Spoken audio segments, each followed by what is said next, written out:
Rebonjour, alors voilà la deuxième vidéo IGTV concernant les réponses aux questions relatives à l'hypnose. Alors je vous parlais dans la première vidéo de la minceur, donc pour terminer avec ça, juste vous dire qu'effectivement il faut quand même être patient, que la minceur ça peut être bien sûr une thématique qui peut être traitée par l'hypnose, mais ça va pas se faire comme ça. Déjà il faut être motivé évidemment quand on vient pour retrouver un poids idéal de santé. Et ensuite il faut aussi savoir que ça va pas se faire du jour au lendemain, parce qu'il y a souvent des nœuds émotionnels qui ont fait que les poids, le poids est resté le même. Ça peut être aussi parce qu'on a voulu se protéger, parce on a voulu repousser l'autre. Ça peut être vraiment pour plusieurs causes émotionnelles, également des causes énergétiques parfois.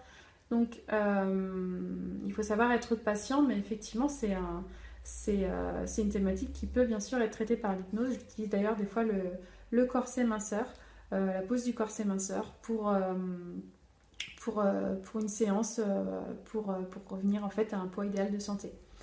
Euh, Après, ce qu'on m'a posé comme question, c'est par rapport aux phobies.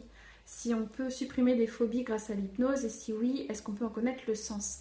Alors oui, on peut supprimer les phobies, toutes sortes de phobies, hein, parce que j'ai eu beaucoup de questions par rapport à ça. On m'a demandé pour la phobie des chiens, des chats, des serpents, la phobie des araignées qui revient souvent, la phobie, la peur du vide, la phobie de l'avion.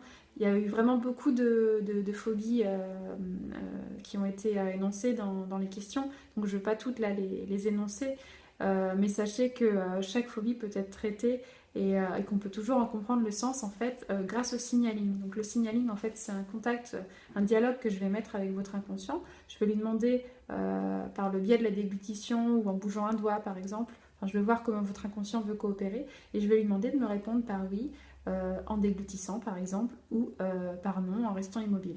Et de cette façon-là, on va pouvoir établir un dialogue intuitif, et donc votre conscient ne va pas garder le pouvoir comme si je lui demandais de répondre avec la voix. Là, c'est vraiment votre inconscient qui va répondre de manière intuitive.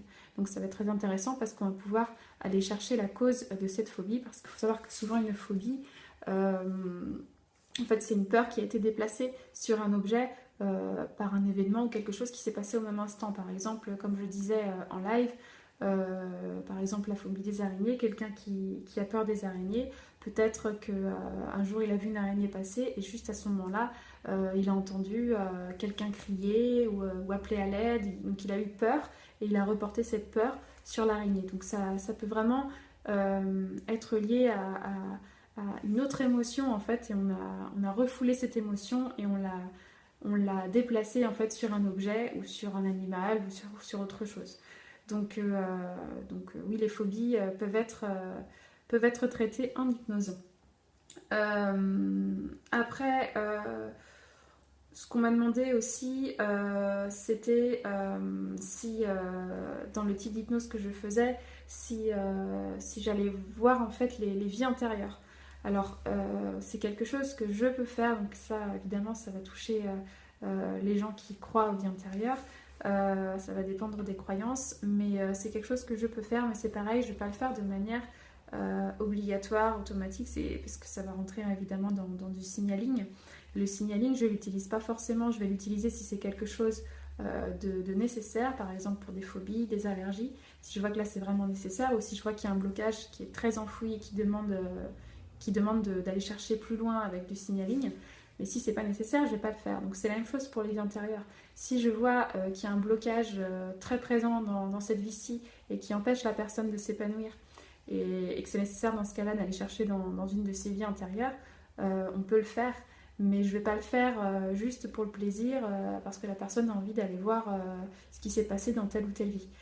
Là, c'est vraiment à titre thérapeutique, donc ça ne va pas être pour aller chercher les vies antérieures qu'on a, qu'on a expérimentées avant. Ça pourrait l'être, mais là, c'est pas le but dans ce genre de séance. Voilà. Bon, j'ai répondu à peu près aux questions les plus fréquentes, celles qui ont été le plus posées. Si vous avez d'autres questions, vous pouvez me les poser, vous pouvez m'écrire par email ou par Instagram en message privé et je vous y répondrai soit dans un prochain live, soit en vidéo IGTV. Voilà, merci.